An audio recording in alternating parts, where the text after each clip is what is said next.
없다. 안봐요 때리냐? 언제다.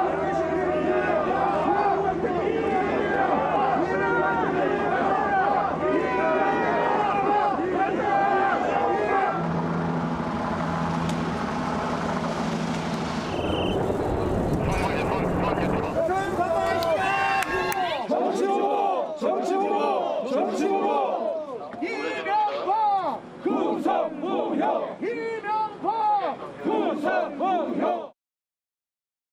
어제도 저희가 좀 긴 시간 전해드렸는데 이명박 전 대통령이 서울 동부구치소에 재수감이 됐습니다. 유호정 기자. 그런데 이명박 전 대통령 뭐 남긴 얘기가 있다고요?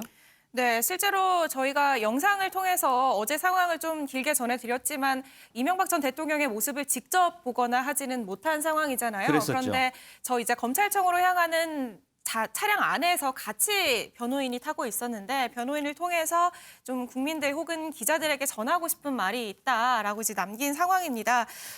그 전에 이제 측근들과 인사를 나누고 변호인과 함께 차를 타고 검찰청에 갔는데 여기서 변호인이 혹시라도 뭐 기자들이나 뭐 남기고 싶은 말씀이 있으시면은 전해주시면 하겠다라고 했더니 여기에 대해서 이제 이명박 전 대통령이 수용생활 끝까지 한다라는 각오로 들어간다, 열심히 하겠다라는 말과 함께 나는 구속할 수 있어도 진실을 가둘 수는 없다.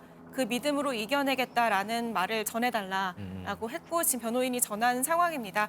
앞서서 1시 반이 조금 넘어서 이명박 전 대통령이 자택을 나왔고 그전에 이제 측근들과 자택에서 인사를 한 것으로 전해지는데 이 강훈 변호사, 이명박 전 대통령의 변호인 같은 경우에는 측근들에게도 이 같은 말을 전했다라고 덧붙였습니다.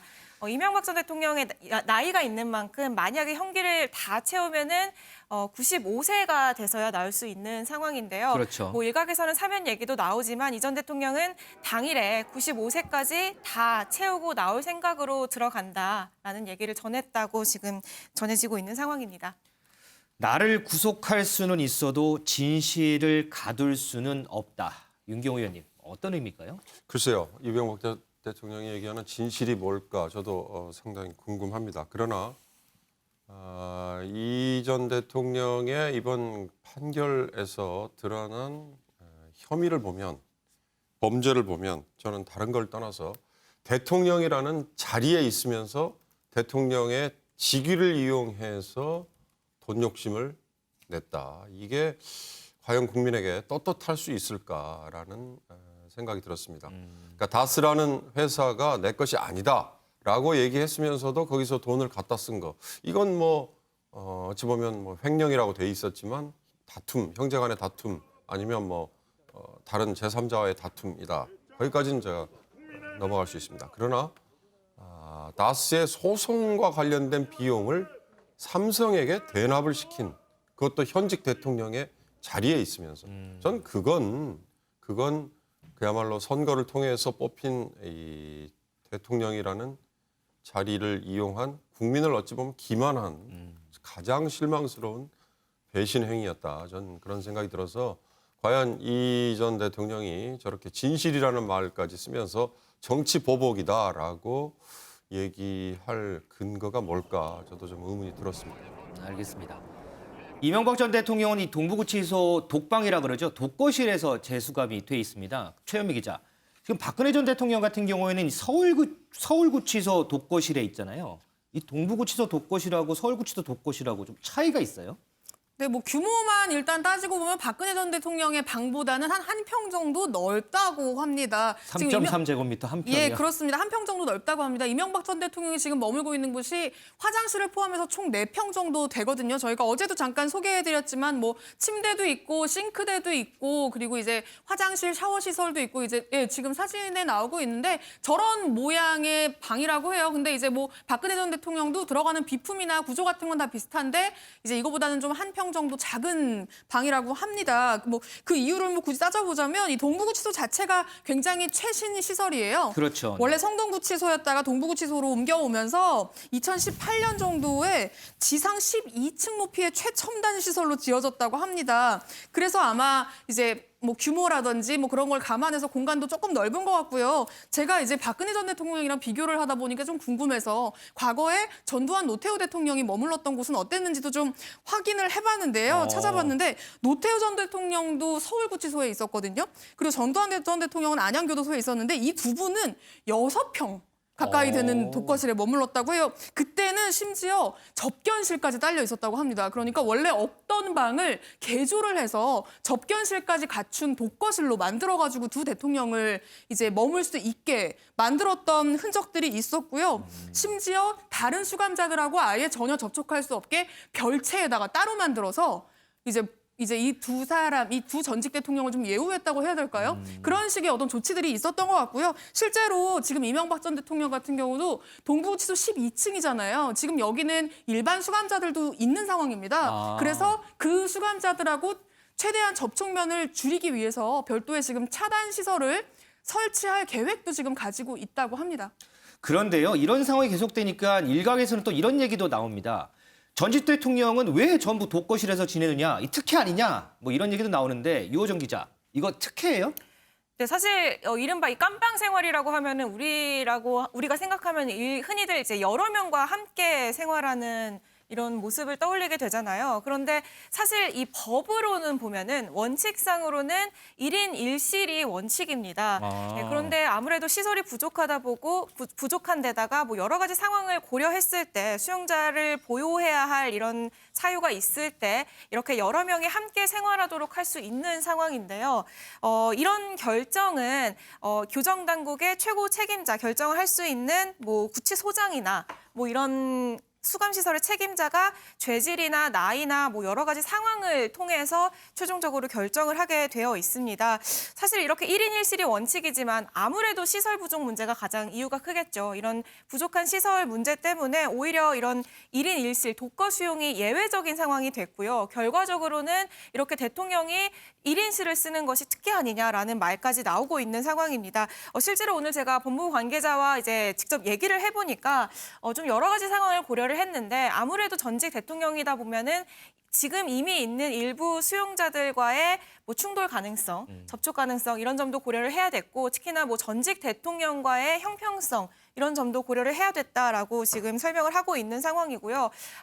사실 전직 대통령이라서 독거실을 사용하는 건 아니고 여러 가지 사정을 고려했을 때 예를 들면은 김경수 경남지사도 이제 구치소에 갔을 때 독거실을 사용했었고요. 그랬죠. 또 이재용 삼성전자 부회장 같은 경우에도 서울구치소에서 독거실 1인실을 사용을 했습니다.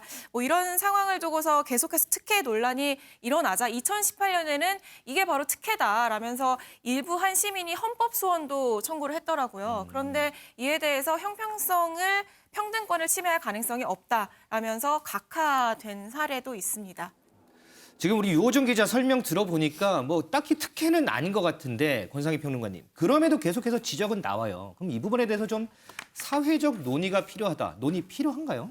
필요하죠. 왜냐하면 그것이 국민 세금으로 이루어지는 거잖아요. 뭐 전직 대통령법 보면 금고 이상 형이 확정되거나 재직 중에 이제 탄핵을 당했을 경우에는 이 전직 대통령에 대한 뭐 예우가 사라지게 되죠. 그렇죠. 박탈이 되는데 그 대신에 이제 경호와 경비에 대한 건 그대로 남겨두고 있다고 합니다. 지금 이명박 전 대통령 같은 경우는 이미 구치소에 수감됐기 때문에 경호와 관련된 업무는 중단이 된 상태죠. 저도 한 가지 납득이 안 되는 게 지금 이명박 대통령에 대한 경호 업무는 중단이 됐는데 그의 가족이죠.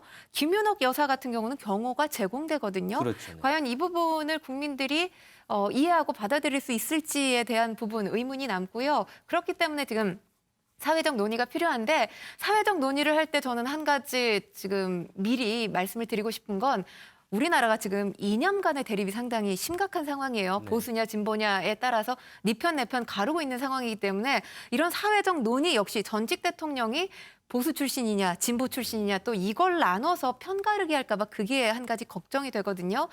사회적 논의를 할 때는 이념, 성향 따지지 말고 객관적인 입장에서 과연 국민 세금으로 이게 충당되는 것이 맞느냐 이 부분만 논의가 됐으면 하는 바람입니다.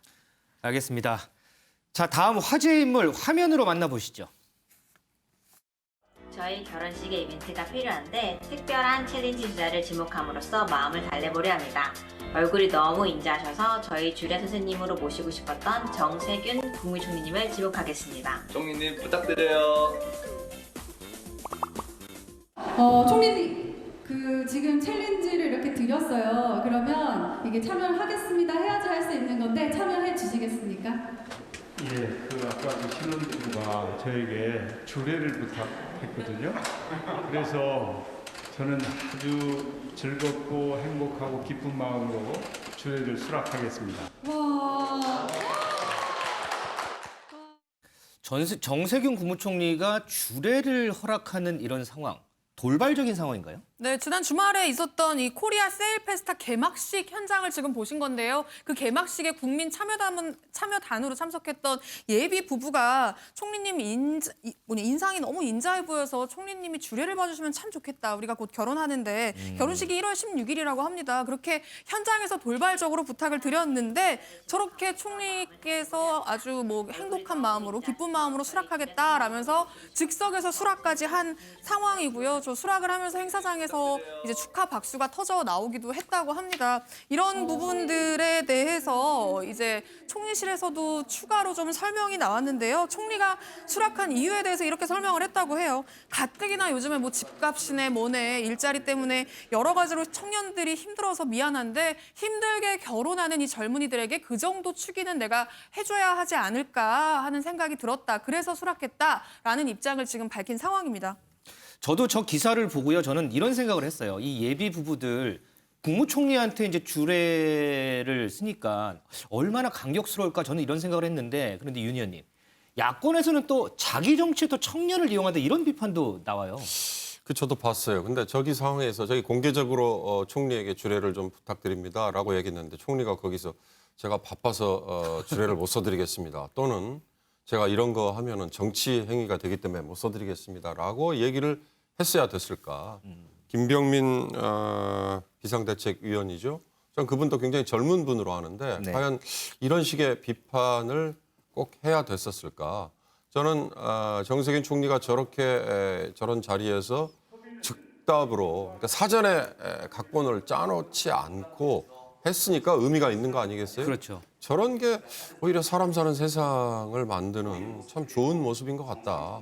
이 새 출발하는 신혼부부에게 국무총리가 주례를 한번 서준다는 게 물론 전혀 아마 저 젊은 부부와 정세균 총리는 관계가 없을 거예요. 네. 그런데 얼마나 영광스럽고 얼마나 평생 기억에 남겠습니까? 전 총리가 시간만 된다면 많은 사람들 주례를 서주면야 좋겠지요. 그러나 실질적으로 시간도 안 될 거고 그러나 저런 인연으로 맺어진 기회에 수락하는 거 저는 얼마든지 좋다고 봅니다. 김병민 비대위원 이런 비판은 좀 자제하시는 게 좋을 것 같아요.